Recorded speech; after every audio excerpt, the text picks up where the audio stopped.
Well, hello there, New Orleans Nation. Welcome to another episode of Melanin Mayhem with your favorite country girl, the hostess with the mostest, Renee Davis. I'm back with another tale of mayhem, melanin style. And if somebody just put you on to the mayhem, go ahead and cop a squat, make yourself comfortable. I will try to be on my best behavior, but I can't make you no promises. Sometimes shit just goes left. And to my main boo things, you know, it's all, I got nothing but love for you, baby. I got nothing but love for you, baby. 5 heartbeat style. Y'all know my mission is to make sure that you get all the tea on some of the most prolific criminals that you've never heard of. And today is no different. I'm going to tell you about a nigga that got off on dominance, violence, and control. He was a motherfucking savage, y'all. Like at the time, back in 2007, the prosecutor in his case, he told the jury that he needed to join the list of California's most infamous serial killers like Charles Manson. He said that in the world of our mayhem maker, that life itself was degraded, that humanity did not exist. This man said that he was the most prolific serial killer in the city of Los Angeles history. But I bet you ain't never heard of him. New Orleans Nation, get ready, because I'm about to drop on you today the tale of Chester Turner, a.k.a. the Southside Slayer.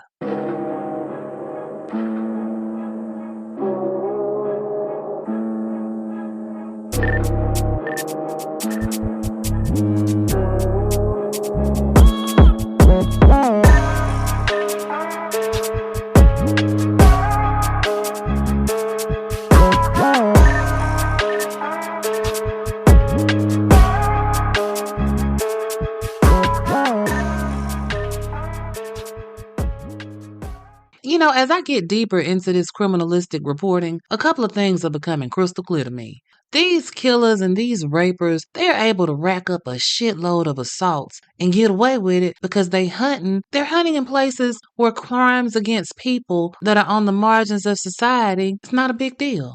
You know, I'm talking about the people that fall through the cracks that were meant to make sure that they don't become a footnote in the history of the area. You know what I'm saying? In other words, these niggas do they dirt in the hood. And street code being what it is, motherfuckers don't see shit in the hood, even when it's happening right in front of them. And I don't care what state you live in. If you live anywhere in the damn world, there is a hood-ass area somewhere. And y'all know in the hood, shit goes down. I mean, it was in the hood that the saying, fuck around and find out, was born. I mean, depending on where the geographical area is, that hood shit might be some country hood shit. It might be some suburban hood shit. It even might be some island hood shit. Or it could be some metropolitan city hood shit. I say all that to say that it's levels to this hood shit. And in today's Tale of Mayhem, we're gonna be in the big city of LA. Los Angeles, California, darling. It's been depicted on TV and in the movies for decades. We know all about the glitz and glamour of the city. You know, Rodeo Drive and Beverly Hills, darling. Fancy cars and big-ass mansions. We also know that the hood is hood as fuck when it's hooding in LA.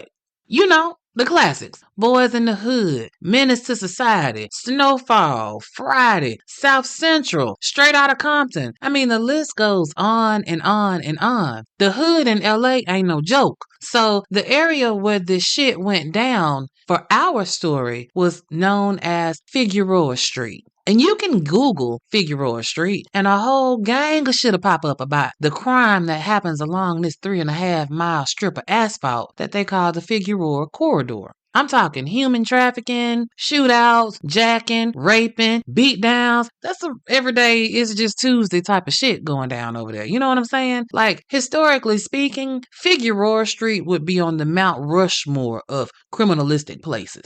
That's all I'm saying. Just to try to paint the picture just a little bit for you. And this nigga Chester, he raped and murdered 14 women along this 3.5 mile strip from 1987 to 1998. And ooh, honey, talk about a hunting ground of convenience. This nigga lived right in the midst of all the killations. I'm talking like 30 blocks or less, right? 30 blocks is like less than a mile and a half. And for Chester, wherever it went down, baby, that's where the fuck they found the bodies. Like, this nigga didn't try to hide shit. He killed a bitch in a porta potty. In a motherfucking porta potty. That's where he left the body. Like, he killed somebody behind a store. That's where the fuck they found the body. However they died, wherever they died. I have never understood why some people like to mess up their own neighborhood. Like, I be honest with y'all. I used to have a bad habit of throwing shit out my car window. I was young. I ain't know no better, y'all. But I ain't never do it in my own neighborhood. I would only do it somewhere else. So I guess in a way, I did know better, huh? I knew I didn't want my hood to look any more hooder with the trash that was already on the ground. So I was gonna hood up somebody else's neighborhood. You know what I'm saying? I was trying to even out the hood representation, I guess. Thankfully, I have been delivered from my littering, you know what I'm saying? Which is totally not the point. What I'm trying to say is this nigga didn't give two shits about making the neighborhood look bad. It already looked bad, but he made it look worse. I mean, it's one thing to throw a Wendy's bag out in the street. It's a whole nother thing to throw Wendy's whole dead ass out in the street. Like, sir, you is fucking up the feng shui of the hood. Stop it. Now, you also have got to understand the time period that I'm talking about, 1987 to 1998, that was like the height of crack. We talking vintage crackheads, not these motherfucking meth heads that you see now. Oh no, they don't make crackheads like they used to. Now, if a motherfucker is smoking crack, do they even still sell crack? Like, you got to, it's like a Jerry curl. I'm sure it's still a hairdresser out there that do it, but you got to go find that bitch. Who's still selling crack? But that's not the point. If a motherfucker is smoking crack now, they got a job and they are functioning day to day, right? But back then, some of y'all might remember this. Them vintage crackheads was nothing nice. Woo, Lord, I'm talking ashy and do what the fuck ever to get that rock. Y'all young ones, y'all might not know what I'm talking about, so you need to go take a look at a show like Snowfall or a movie like New Jack City, and you will understand what it is that I'm talking about, because this was the I'll suck your dick era of crack. And it had so many, many, many of our people fucked up. And there were people who took advantage of the situation that the addiction had over these people's lives. Like, some people took advantage for a personal gain. You know what I'm saying? They were kind of trying to help the crackheads in their entrepreneurial endeavors, because please believe a crackhead was going to try to sell you something. Like, it wasn't no booster like a 90s crackhead booster. Ooh, honey, let me tell you, you could get your children school clothes, shoes, supplies, and furnish your house for $150. Baby, they would go and tow the whole store out. Not on that smash and grab bullshit they doing now. You know how they running up in these people's stores and it's a whole bunch of it and they just start grabbing shit and making a mess. See, that's disrespectful as fuck. And it's also traumatizing. A whole bunch of people running in and grabbing up shit. See, a vintage crackhead, they could come in and lift all your shit, and you wouldn't even know it until you did inventory or went outside in the morning and seen all your yard furniture gone. I remember we had one crackhead named Bow Legs, and it was because her legs were like bowed, like a pair of parentheses. They were super bowed, hence the name Bow Legs. Well, Bow Leg could go in a convenience store and walk out with 4 cases of milk under her skirt. Or you could take her to a store and she could get a half a rack of clothes under her skirt. Like I'm saying, that's how bold her legs were. Child, them were the good times. Not the point.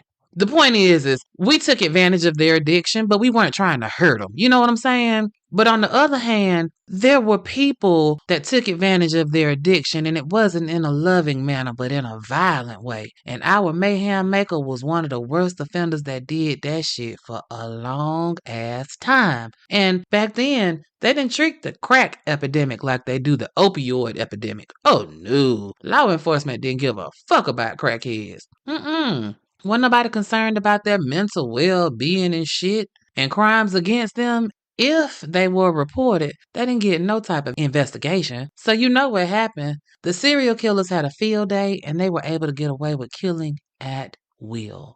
So the nigga I'm gonna drop a dime on today, Chester Turner, he was born November 5th, 1966 in Arkansas. His mama was a woman named Audrey Turner, and she raised Chester as a single mama. His daddy skipped out somewhere around the time when he was 1 year old, and he never looked back. But Chester's mama did the best that she could. She worked and had her friends to help out watching Chester, you know what I mean? And she made it work for as long as she could. And then her and Chester, they moved from Arkansas to California, where her daddy lived when Chester was around 4 years old. And according to her, Chester struggled adjusting to life in California, and for a time he went back to live with his deadbeat ass daddy. And that shit didn't work out, as these situations typically don't. And so the next thing you know, Chester is right back in California with his mama and his granddaddy. In 1980, when he turned 14, his mama had another baby, and now Chester got a little brother named Anthony. A couple of years later, Chester drops out of school and he starts working as a pizza delivery driver. You know, Chester had started drinking and he's drugging, and his mom was like, oh, hell no, nigga, you guys to get the fuck up out of here. And this was around 17, 18 years old, 83 ish. So Chester's out in the street, but he got shot. And so, of course, mother guilt, she allowed Chester to come back home and recuperate. And mama, she tried her best. She thugged it out for another 8 years, but life in Cali just wasn't working for her. And in 1991, when Chester was 25, his mama moved to Salt Lake City, but his brother stayed. His little brother, he stayed to finish school in California, and he went to Salt Lake City in the summer to go hang out with his mama. Now, I know his granddaddy was still there in California and holding it down, but I'm sorry. This little nigga wasn't but 11 years old. I just don't understand how the fuck mama gonna leave him with Pawpaw and his murdering ass brother. I mean, at first I was thinking that he was in high school and he didn't want to miss his senior year or some shit like that until I did the math. And I was like, wait a minute. You left your 11-year-old with your aging father and your 25-year-old son who ain't got shit going on but a couple of Rudy Poot jobs here and there, in and out of jail. I mean, not to mention, ma'am, you left your baby with a stone cold killer. 'Cause yes, this nigga was killing way before his mama left California. Couldn't be me. Ain't finna leave my child, but you know, it takes all kind of people to make up a world. Far be it for me to pass judgment, although I'm judging just a little bit. Granddaddy, they say, did a decent job of keeping the little brother on the straight and narrow, and which is great, but too bad he didn't do the same for Chester, because somewhere along the lines, Chester managed to make 4 babies. In between killing and raping and shit, he was out here actually, he wasn't a bad looking dude, you know what I'm saying? So I can see it. But his mama was out there in Salt Lake City raising his children because Chester stayed in and out of jail for all kind of petty bullshit. The nigga had sticky fingers. You know what I'm saying? Couple of drug possessions. He borrowed a car too without permission, and that shit kept him off the block from like 87 to 89, late 89 to 92, and then again a little stint from 93 to 95. But please understand, in between these jail stints and finding the occasional princess that was out here to save a homeless nigga, Chester kept himself busy by killing women left, right, and sideways. Say what, Nay? Who he killed? Girl, honey, let me tell you, honey, who he killed. First off, there was Diane Johnson. She was 21 years old when they found her body on March 9th, 1987. Her body was found in a construction area. These people have gotten up, got ready for work, and they coming in ready to build some shit. And when they get on the site, they see it look like some drag marks in the dirt. Well, come to find out that something that had been dragged was Polar Diane. Yes, honey, she had been strangled to death and was found naked from the waist down. Just left out there for the construction crew to find the next morning. Well, they found her. They called it in. The crime scene techs, they come out. They do what crime scene techs do, take DNA, and then they disappear. Never to be seen again. Just to give you a little factoid of information, the spot where they found Diane's body, it was only like 6 blocks away from Chester's house. And I told y'all the nigga wasn't one to wander off too far, apparently, because just 3 blocks away from where he left Diane, he left 26-year-old Annette Ernest. 7 months later, on October 29th, 1987. You see, Annette had been strangled too, found with her pants down around her ankles. And not too long after he deaded Annette, the nigga got locked up, and so he was chilling in the county jail for the next year and some change. But as soon as he hit the streets, he was right back on that bullshit. Now, I told y'all, the nigga leave work any and everywhere for anybody to find. Like, sir, why you gotta traumatize somebody else? You don't never know who gonna stumble across your foolishness. Like that little boy who found 31-year-old Anita Fishman on January 20th, 1989.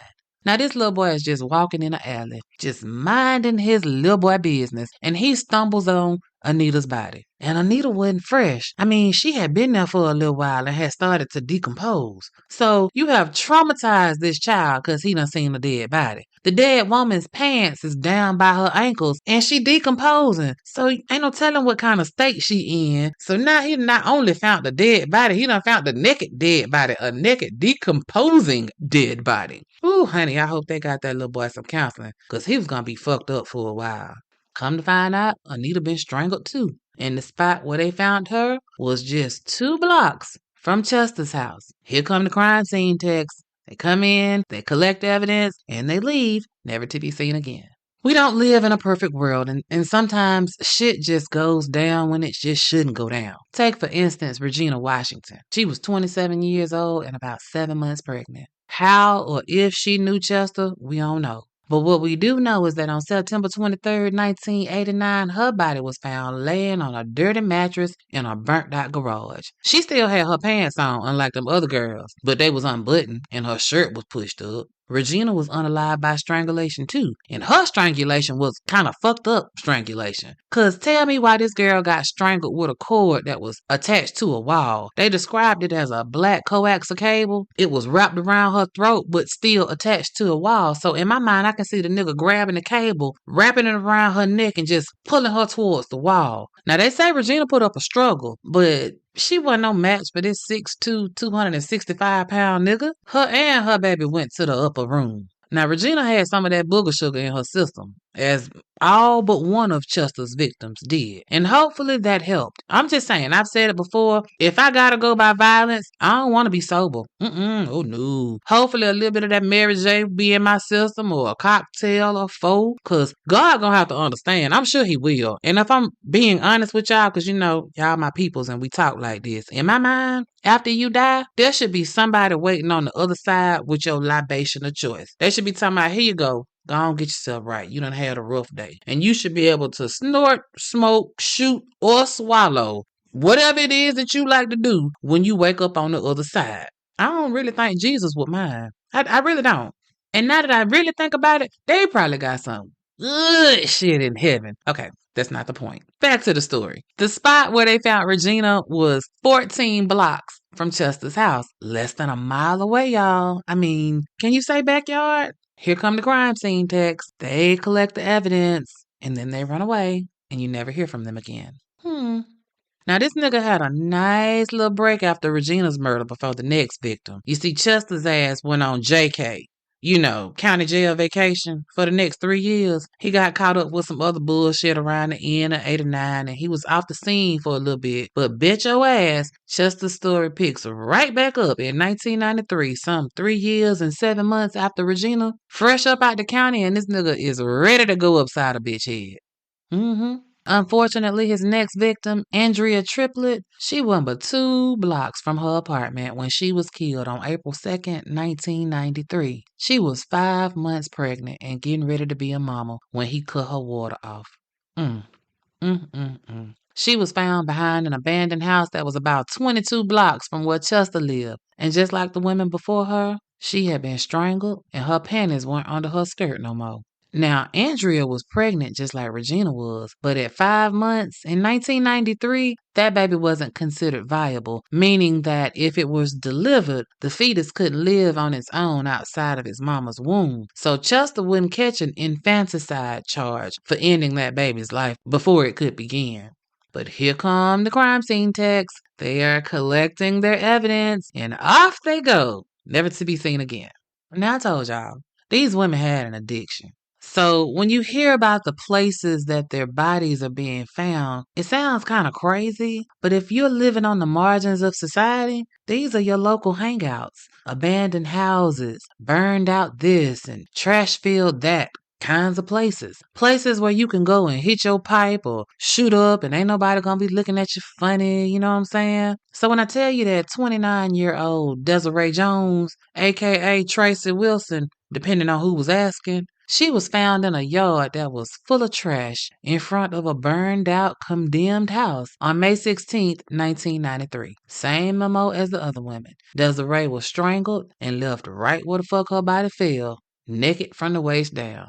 And you might say, well, Nay, how far was this house from Chester's house? about a mile and a half down the road. Yep. And at this point, Chester enrolls again in continuing criminal education classes at the county jail and is off learning how to be a better criminal for the next 20 months till late January 1995. Throughout this whole time, Chester lived wherever he could. A flop house here, a cheap motel there, and when the money was real funny, he would stay at the Mission, also known as the homeless shelter. He would pick up a little job as a security guard at the shelter, too. Can you believe it? Somebody let this nigga have a flashlight? Lord. Well, when he got out from his last little stint at the county jail, he was back on the block. And from where he was staying, one of the local landmarks was a crack house that was about 5 blocks down the way. And who would have thunk it that now that Chester's out, the killing is about to crank up again? Well, on February 12, 1995, they found 31-year-old Natalie Price outside with her bra around her neck and her pants around her ankles. That motherfucker had strangled her and busted her upside her head with something. Here come the crime scene techs. They're collecting evidence. There go the crime scene techs, never to be heard from again. Moving on.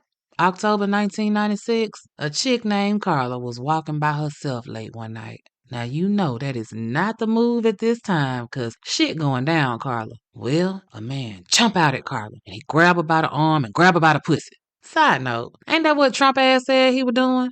Grabbing them by the pussy? See, I told y'all, everything they do, we do too. Trump was grabbing them by the pussy. Hell, Chester's ass was grabbing them by the pussy too. Anywho, back to the story. This nigga grabbed Carla and he drags her towards an alley. Well, Carla starts yelling her damn head off, and by the grace of God, there just so happened to be a cop driving by and he seen what was happening. Woo, woo, Carla girl, you got saved, baby. You had angels on your side, girl, because you was a breath away from having your water cut off, girl. So Carla tells the cops who she thought had grabbed her, because she knew Chester. And so they went and got Chester and they hit him with an assault charge and he got a resisting arrest charge. And Carla testified and they gave that nigga probation. Okay. We know this happens. There's no need of getting frustrated because we know this happens. But if I'm telling you the story, we know eventually they're gonna catch this nigga. It's just not gonna be now. There was a woman named Mildred. And with a name like Mildred, we know she must have been older because Mildred is an old bitch name. Yeah, honey, Mildred Beasley was young, but she had an old name. Mildred was on her way to her sister's house, and somewhere this is around the end of October, beginning of November 1996. But Mildred never made it to her sister's house. On November 6, 1996, she was found off an embankment by the 110 freeway, surrounded by trash and drug paraphernalia and shit, and here go Mildred's motherfucking body. She was strangled, just like the rest of the girls. Half clothed, she had on her shirt. It was pulled up around her neck, but she ain't have on nothing else. And Mildred had been there for a little minute too because her body had started to decompose. The spot where Mildred took her last breath, 18 short blocks from Chester's house. Here come the crime scene techs. They collecting their evidence. There go the crime scene techs, never to be seen again. Well, in March of 1997, the cops pull up on Chester. And they want to talk to him about violating his parole. So, nigga, you been on parole. You ain't supposed to be in and out of nowhere, right? So when they step up to him, Chester starts to actually trip out on them because clearly he didn't realize that the LAPD don't give a fuck, right? Nigga, you must have forgotten about Rodney King. That shit had just happened like 4 years prior. But Chester say he ain't going down, and he proceeds to run off, and he dragging one of the police officers that was trying to handcuff him, and he get outside and throw a few punches and manages to get away, and he's hiding. So what do the cops do?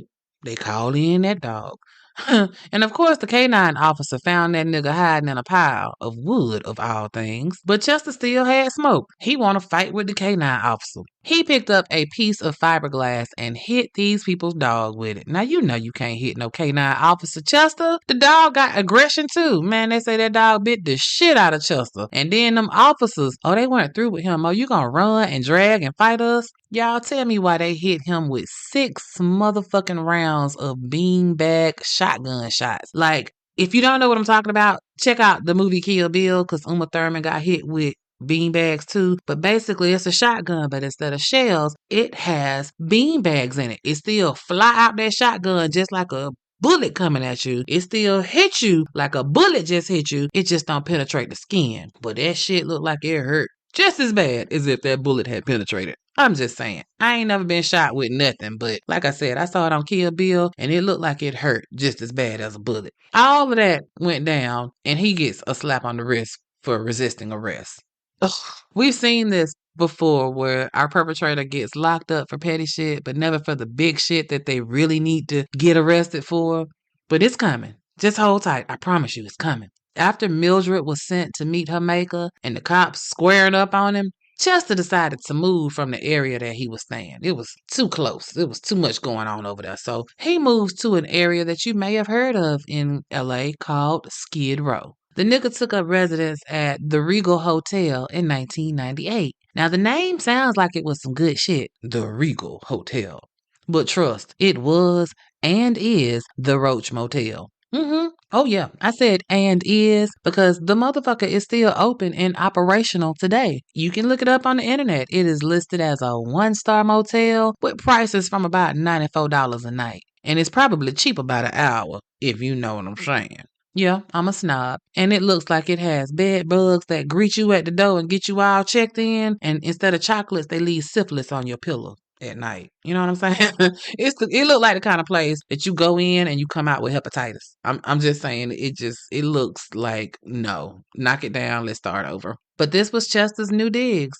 He needed a change of scenery, if you will. So watch out, Skid Row. There was a new killer in the neighborhood.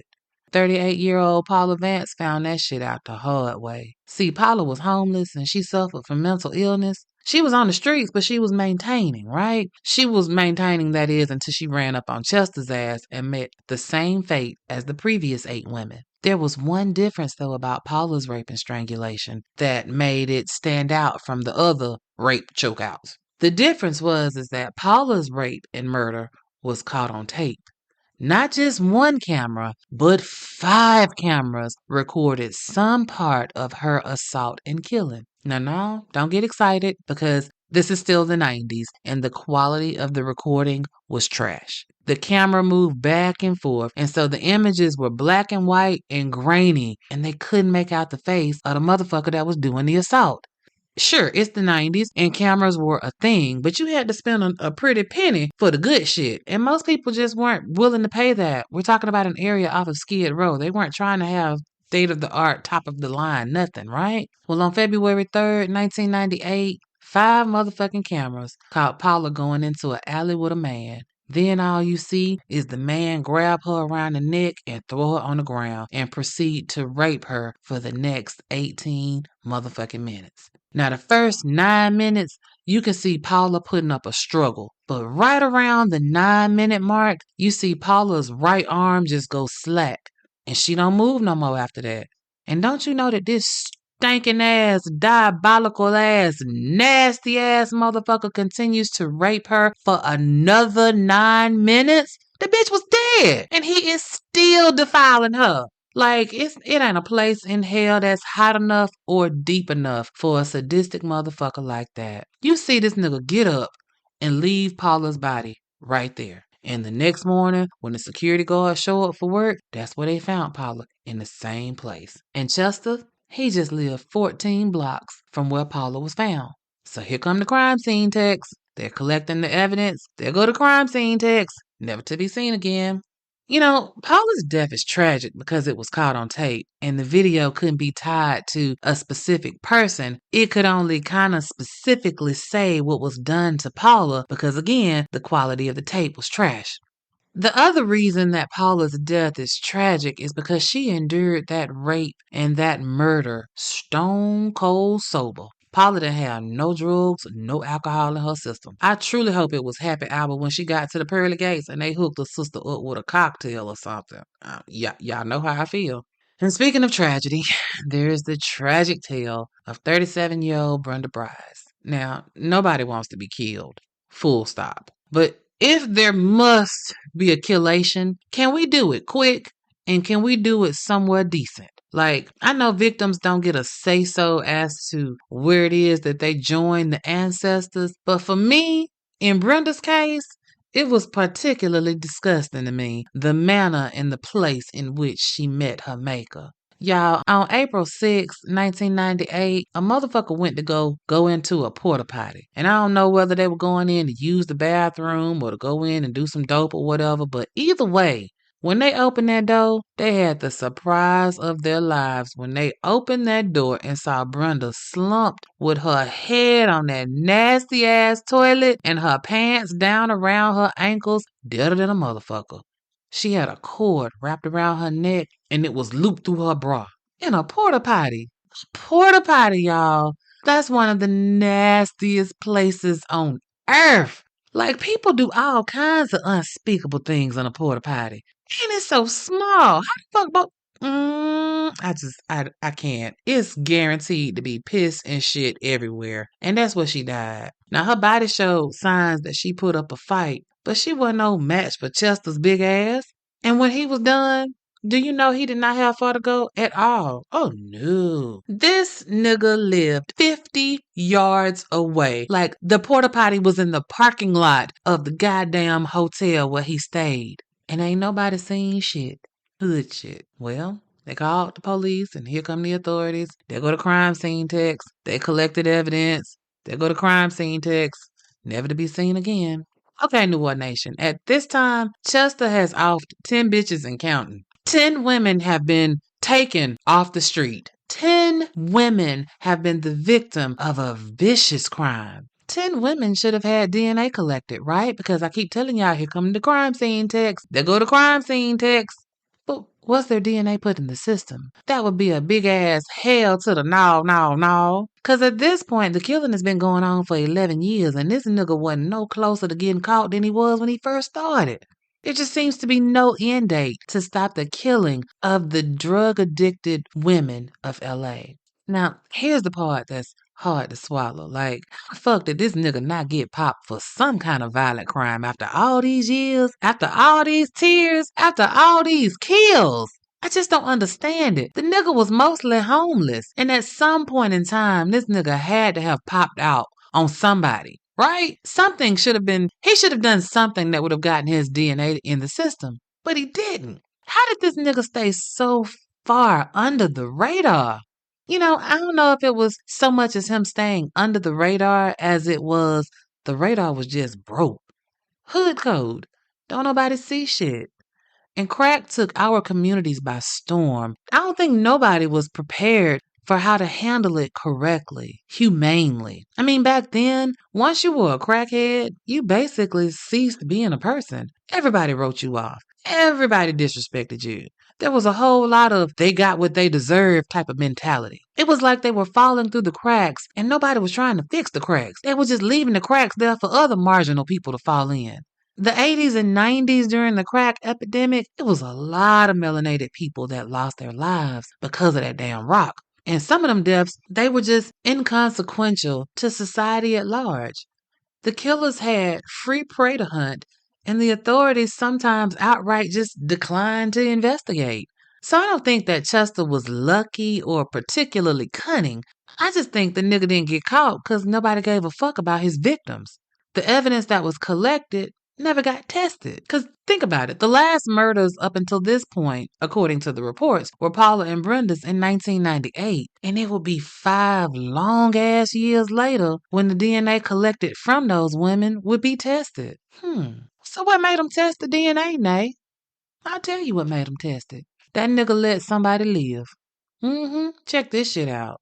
A 47-year-old woman named Maria was the link that cracked all these cases wide open. You see, Maria was homeless and she sometimes stayed at a shelter that was called the Midnight Mission. Maria did what she had to do to keep her head above the water. I'm saying. She sold a little cat from time to time if somebody was interested in buying or trading some for a little crack. In March of 2002, Maria is walking by herself near the mission when a dude that she know from the mission asked her, can he see her lighter? Of course you can. I mean, for a person that like crack, somebody asking for a lighter, that means you might got a little crack over there that you want to share. So she give dude her lighter. When she go to get the lighter back, instead of the dude handing the lighter to her, he grabs her by her neck and he drags her behind a dumpster and he chokes her while he started raping her. And it wasn't enough to just rape her. Then he flip her over and he sodomizes her. And she is alive, living, breathing through the whole fucking ordeal. And when it's over, the nigga tells her that he will kill her if he fuck around and get arrested. And then he walks away. leaving Maria behind a dumpster.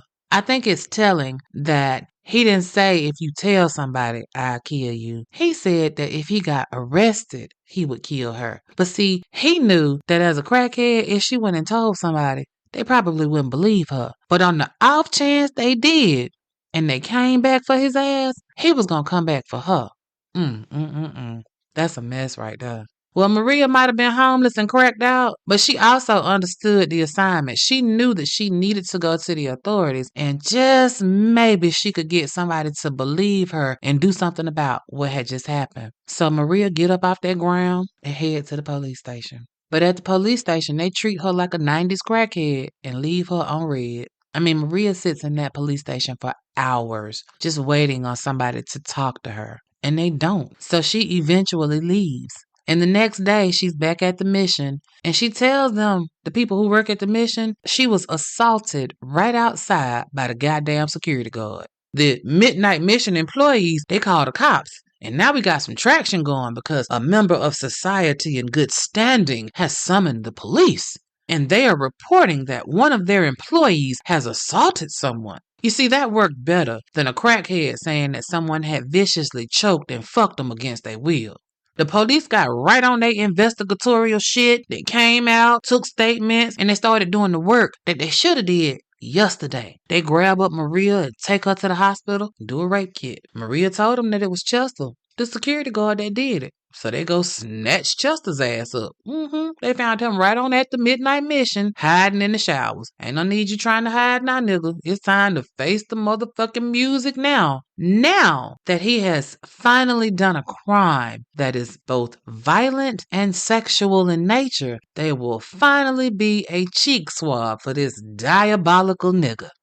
They Q-tipped his ass up real good, and they sent that shit off to the lab on July 3rd, 2002. And ta-da! We have a match to the DNA that was left in Maria. Chester goes to court, and he pleads no contest to rape by force or fear and unlawful penetration. What the fuck is unlawful penetration? But okay, I guess this is great. We got him on something. His DNA is now about to start floating around. Let's roll. Because of Maria, Chester's DNA sample is now connected to a rape, and it's now in the database. And for fucking with Maria, they gave him 8 years, so the nigga is state property at the Sierra Conservation Center State Prison. Now it's time for that DNA to get to talking, because the LAPD around this time has created a brand new squad specifically for cases that never got solved. And apparently the reason behind Chester's cold cases getting another look was a detective on that squad named Cliff Shepard. He was picked to join an elite squad known as the Cold Case Unit in 2001. And these are their stories. I couldn't resist. Okay, anyway. Detective Shepard, he was haunted by a murder that had happened some years ago while he was on the case. And it was never solved, and it just fucked with him real bad. It was the Paula Vance murder. You know, the one with that video that wasn't no good? Oh yeah, Detective Shepard wanted to solve that case real bad. When he got on the cold case squad, he had it in his mind that one of the cases that he wanted to look into was the Paula Vance murder. He pulls Paula's shit off the shelf and started feeding her evidence into the DNA machine. Just feeding it. Well, now all they can do is sit back and wait for the process to play out. In my mind, I have always assumed that when a murder or any crime where there is blood or semen, saliva, body fluids, that the evidence is collected and it's put in the system immediately after it's collected, right? And if at any point the person that contributed to the DNA has ever been caught up or whatever, the goddamn computer will start ringing or vibrating and telling them, okay, we got a hit. But I'm wrong as a motherfucker. But I still don't understand why collect the evidence if you're not going to test it. And if you're going to test it, what you testing it against? In my mind, I feel like it should be like fishing. The DNA that they collect at the crime scene, that's the bait. You put that bait on the hook and you cast it out into the waters of criminal and see which criminal bites, right? Why don't it work that way? I don't know, but I know it don't. So even though these 11 women should have been put in the system already by the time Maria's evidence got tested, so that when it popped for Maria, it should have also given an alert that, hey, the nigga that skeeted off in Maria, he also skeeted off in these victims. But it didn't. That's not the way it works. A cop has to select a case and feed that evidence into a machine. And unless that happens, the evidence just sits on a shelf. But now Officer Shepard, he has pulled Paula's evidence off the shelf and run that shit through the system. Well, again, in my mind, because y'all know I'm a detective in play life. When me and Olivia be solving our crimes on Law and Order, we can get that shit done in 45 minutes. But in real life, it's so much slower. Oh my God, it's so much slower. It wouldn't be until September of 2003 that they get the results back from Paula's test. But baby, once that shit starts happening, that goddamn DNA machine must have started going off like a dope dealer's pager in the 90s. Chester, who has been locked up for more than a year and some change by now, his shit is popping up everywhere. Everywhere? Everywhere. Every time they turn around, here go Chester's name popped up for a cold case crime for a woman that was raped and murdered by strangulation. I'm like, every time they turn around, every day, Chester Turner, Chester Turner, Chester Turner, Chester Turner. The cops was like, God damn, is the machine ever gonna stop? It was so much that the LAPD decided, you know what, we're going to cross our T's and we're going to dot our I's and we're going to send this DNA to 2 different labs and let them test this same DNA and see if they come to the same conclusion that our lab came to. Because, goddamn, is Chester really a raping, murdering motherfucker? Yes, because the other labs came up with the same goddamn results. Oh, he did that shit. And on December 22nd, 2004, all Chester got for Christmas was an indictment on 10 motherfucking counts of murder. That's a perfect Christmas gift for his punk ass. So now they got Chester, even though they already got his ass on a cell. I'm talking about they gotcha now on some real shit. But y'all know justice is slow, and it takes years to actually bring this thing to trial. Like Chester sat for more than 4 years just waiting on trial. And every time his DNA would pop up, they would come in and question him. And you know, a clown ass nigga gonna play in your face every time. And Chester's big clown face ass, I don't know these women. I don't know what you're talking about. You got the wrong one. Okay, But you know what? His aggression and his dislike for women was still on full display. In May of 2006, while he was chilling at the county jail waiting on trial, he had to jump bad on the only female deputy on his little unit in the jail. The female deputy had the absolute nerve, the unmitigated gall to put they asses on lockdown. She restricted them niggas. What? That's what she did to Chester's ass, and he was furious, apparently. A woman with that much power over him? Oh my God, he was losing his shit. He was telling his cellie that if he got convicted, that female deputy was gonna be his next victim. Okay, so you making terroristic threats while you behind bars. Sir. When I tell y'all they dragged this goddamn case out for forever. They drug this case out. His defense lawyers, they challenged everything that they could possibly challenge. They tried to get the DNA thrown out. They challenged them charging Chester for killing Regina's baby. And one by one, all that shit got dealt with. The judge was like, nope, the DNA stays. But he did give him a slide on that baby. He said, you know what? We ain't gonna even charge you with killing the baby. Because we got 11 more bodies that you gonna fucking answer to. And at this point, it's time to crank up the jury. The case goes to court on April 3rd of 2007. And the prosecution, they put on a damn good case. They had all that DNA nailing Chester's ass to the cross, and they made it clear that yes, there was other DNA found in these women because of their profession, and that was to be expected. But none of the other DNA that was found in those victims matched in all of the victims. The only person's DNA that matched across the board in all these dead bodies was Chester's. Then they put the families of the victims on the stand. They had mamas and aunties and nieces and daughters all getting up on the stand doing what the left behinds do in a situation where a killer is finally going to get what they deserve. They talked about their pain. They talked about the emptiness in their heart and the fucking unnecessariness of it all. And then it was time for the defense.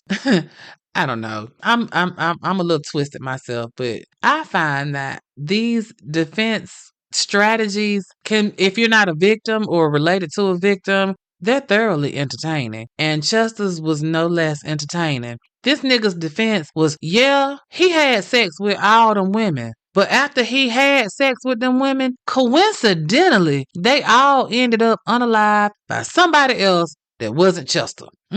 Chester's defense was, I did have sexual relations with all 10 of them women, Your Honor, but I swear for God, I don't know how they ended up dead after I busted my nut. Nigga, what?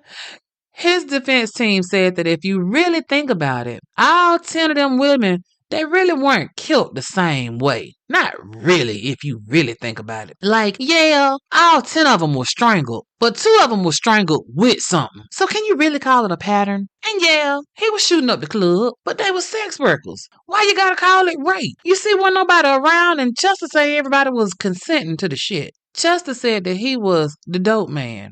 He was the neighborhood dope man. And all the women that loved that crack rock loved his big ass too. And when they didn't have no money, he would take payment for his rocks in cat or whatever was on the menu. And since they never had no money, he always was fucking them. Sir, what the fuck kind of drug dealer are you if you ain't got no paying customers? Like you hustling backwards like a motherfucker if that's your business plan.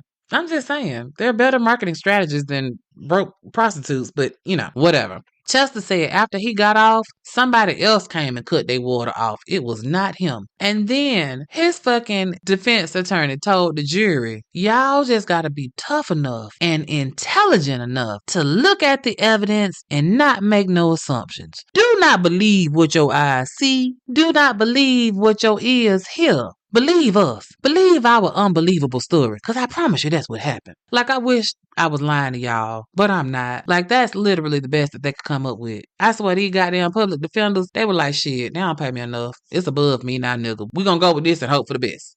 Now, understand, all of this shit was said by the defense attorney. None of this came from Chester's lips. Oh, no, not his punk ass. That nigga didn't go nowhere near that stand. And that's all right, because the jury had the last say, and they found that ass guilty on April 30th of 2007 of killing all 10 women. And that put paid to this nigga thinking that everything was going to be all right. Now all that's left to do is to get that motherfucking sentence. And right on time, they sentenced his ass to death July 10th, 2007. Like they gave him a motherfucking death penalty. And what I'm trying to figure out is why does it take so long to kill a motherfucker? Like this nigga is a killer. A killer. Let's go and get this shit done, right? Ain't no time's a wasting. So while Chester is laying up on the taxpayer's titty, waiting on his permanent sleep to kick in, that goddamn DNA machine started going off again. Come to find out, there's some more rape kits that hadn't been put in the system. Imagine that. In 2014, the nigga got convicted of killing 4 more women. Now wait a minute, Nay. This nigga been in prison for 7 years. How the fuck he killed some new motherfuckers? Well, they weren't new per se. These were antique killings that the authorities had, shall we say, dropped the ball on. First, there was 33-year-old Alandra Bunn. 3 months after he had killed Diane Johnson at that construction site, in June of 1987, he killed Elandra by beating the fuck out of her, strangling her, and left her body with her pants down around her ankles in an alley. Like her face was all fucked up. It looked like she had been pushed down and just dragged against the ground for a minute. But she was geeked up a little bit. They found traces of cocaine in her system, and she was pregnant. The evidence was collected from her crime scene. There go the crime scene text. Bye-bye crime scene text. Never to be seen again. Her evidence that they collected sat untouched for years. And then in 1996, something happened, and most of the evidence that had been untouched was destroyed, except for one bloody tissue that was found next to the body. All that evidence gone, and just one punk ass piece of tissue saved the day. Cause guess whose DNA was found on that tissue? That nigga Chester. That's right. And the DNA machine, he still got that work. It's still spitting out more rape victims and strangle victims with Chester's baby battle in them. There was 28-year-old Deborah Williams, who was found November 92, and 42-year-old Mary Edwards, who was found in December of 92. Now, we're going to put a pin in these two. I'm going to circle back around to them in a minute. But there was one more that popped up. 30-year-old Cynthia Johnson. Her DNA evidence was run. She had been killed in February of 1997. Just not getting around to figuring out who killed her in 2014. Make it make sense. But I'm telling y'all, that goddamn DNA machine just wouldn't stop. What that nigga did it say? I thought I told you that we won't stop. I thought I told you that we won't stop. I think it's okay to use a Diddy reference here, because he in jail for some diabolical shit maybe, and Chester locked up for some diabolical shit. So this is a perfect match. It's okay. We won't get canceled for that. This nigga Chester has been in jail for some 22 years and motherfucking murders are still popping up like popcorn in this bitch. Like, how you been locked up and you still getting new charges for everything but some shit that's going on in the prison? Like, this man ain't picked up no damn charge for fucking with a nigga behind them prison walls. What I'm understanding is that you ain't got no more aggression, huh? You save all your Billy badassness for the women, punk ass motherfucker. And shame on them law enforcement agencies that have these cold cases with evidence that ain't been tested. Ain't no telling how many more cases could be out there with Chester's DNA all up in them. And I ain't talking about just LA either. Oh no. Remember,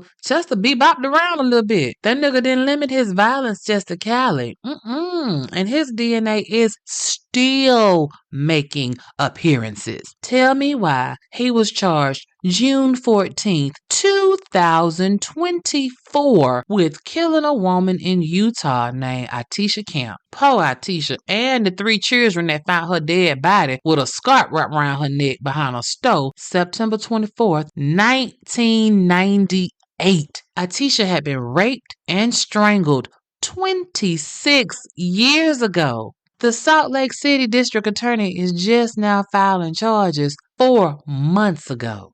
I don't know, y'all. This feels kind of, I don't know, anticlimactic. I mean, the nigga got a death sentence.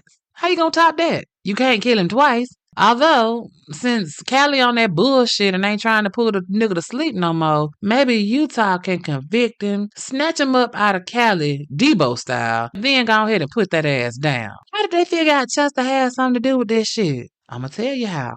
D-N motherfucking A. You see, old Chester ass had skipped off to Utah in 1998 because he was in some shit in Cali and had fucked around and violated his probation. Remember, they was looking for him. He had been stealing cars and selling dope and all of that. And remember, his mama lived in Utah and that's where his children were too. So it makes sense that when the block was hot in LA, he would duck off to Utah. Because who the fuck thinks to go to Utah? That was clearly the perfect place to hide. But I'm sorry, New Orleans Nation, if you in Utah, no shade. I love y'all. Don't come for me. I'm just saying, one, I never thought that it was a lot of us out there. I mean, I know we out there because shit, we everywhere. But I'm just saying, if I'm on the run, I'm going to go somewhere where I don't stick out. Like, I want to blend in like a motherfucker. And I just feel like Utah, I would be very identifiable out there. But clearly, Chester's ass wasn't because he was skipping around that motherfucker and was putting motherfuckers on their back and got away with it. Now, I told y'all I was going to circle back to Deborah Williams and Mary Edwards, their murders. When they were killed,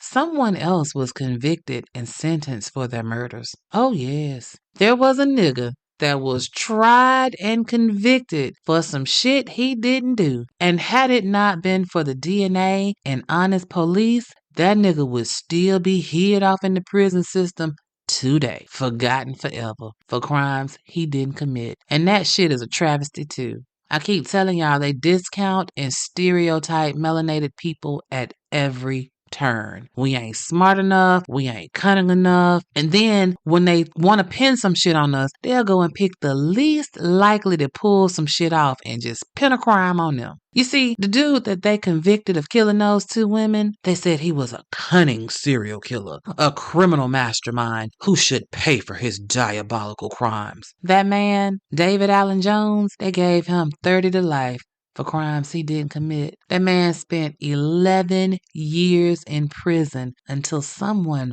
finally ran some DNA and cleared his name. David, the mastermind, had an IQ of 60, and they said he talked and had the demeanor of a 3rd grader. He had confessed that he strangled and raped those women after being interrogated for hours and being fed a story by the detectives. So he said what they wanted him to say, and they just took his word for it. They never tested any evidence. There was no physical evidence. There was no witnesses, and this clearly mentally disabled man who talks like a 3rd grader was the mastermind that had evaded arrest for years. So they snatched up a slow nigga, called him a mastermind, and throwed his ass under a prison somewhere. And then 11 motherfucking years later, when DNA was finally run through the system and the victims he's supposed to have killed got another nigga DNA in them? Yep, that's what happened. And after serving 11 years, they finally freed him March 2004, and the state of California gave him a whopping $720,000 for time served. Like, we can't win for losing. I'm speechless about the whole damn situation. Because even though this nigga Chester got his death sentence and should be deader than a motherfucker by now, in 2024, some 22 years later, but he ain't. Why? Because California put a moratorium on executing any inmates until they can resolve issues with execution protocols. Like, what? What that basically means is Chester gonna probably outlive all our asses. He also gonna be a motherfucking albatross around the necks of California taxpayers that have to foot the bill for his ass till he croak of natural causes or a motherfucker shank him in the shower. I got pics this week, y'all, and I will be posting them. Chester look like he probably on prisonboo.com, cause he ain't a bad looking dude. When I looked at his pic, it looked like prison life suits him. Like he don't look like a homeless ass nigga. The nigga thick. His commissary must be on point too, cause that nigga ain't missing no meals. Y'all, Chester killed women at will in his neighborhood.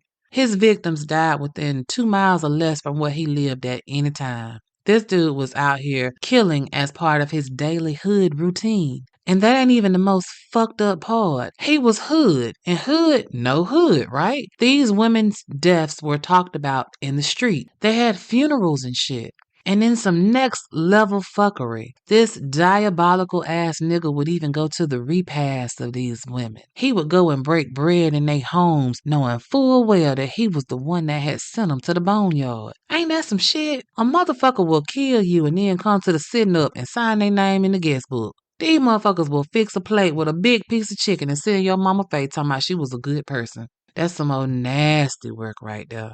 I guess I'm going to try to end this on a somewhat pleasant note. Y'all, while I was doing my research on Chester's punk ass, I was pleasantly surprised to run across a little piece of information that's relevant today. As I was reading the case brief on one of his appeals, guess whose name jumped out at me as Attorney General? Presidential candidate Kamala Harris. Yes, indeed. Our girl was the AG at the time and was making sure that motherfuckers like this was caught. And I ain't here to turn my little podcast into a political podcast, but I am here to report the news on shit that we ain't know about. And this is one of those things. Like, I see the ads coming on now, shit talking about how she's soft on crime and shit. And I, as a Virgo, like to have the facts. And I don't know who did what when always, but I can say in this situation, for a motherfucker that was out here killing women by the dozens, a girl went with that shit and she helped to try to do something about it. I saw it for myself with my own eyes, a woman that was actually out here in these streets doing the work. I'll post a link on the socials so that you too can see for yourselves our girl at the time,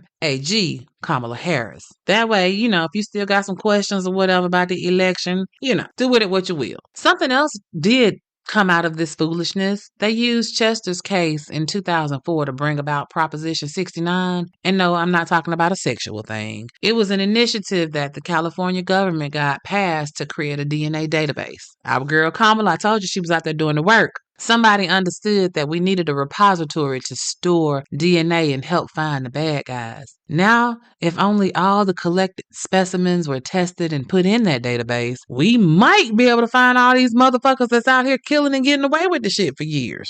As for that nigga Chester, inmate number J69942, he is currently housed at the Richard J. Donovan Correctional Facility in San Diego and is just one of the 650 people waiting to cash in that one-way ticket to the upper room in California right now. And just like that, you made it to the end of another episode of Mayhem with the Country Girl. So while you gathering yourself and trying to figure out why the fuck Chester is still yet holding on, go on ahead and hit that button right there. That one right there, the one that say like or got that little thumb that points up. Don't fuck with the one that points down. We don't fuck with that one. Yeah, the one with thumb up. The one that say like, start with an L.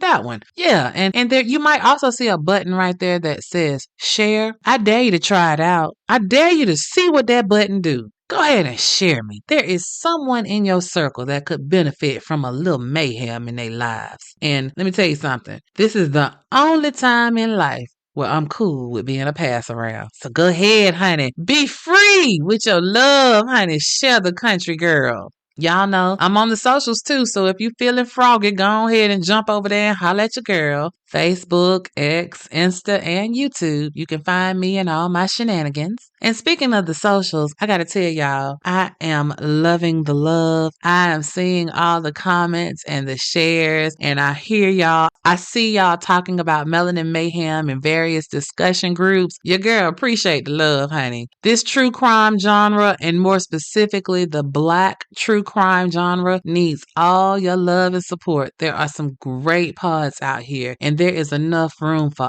all of us to get our shine on because we are all amazing and we all got some good work to put out here for y'all. I want to thank each and every one of you for your support. And all I got to say is don't stop, get it, don't stop, get it. Okay, silly me. Until we meet again next week, y'all, stay safe, stay vigilant, and remember, if you stay ready, you ain't got to get ready. It's one love, New One Nation, and the country girl is out this bitch.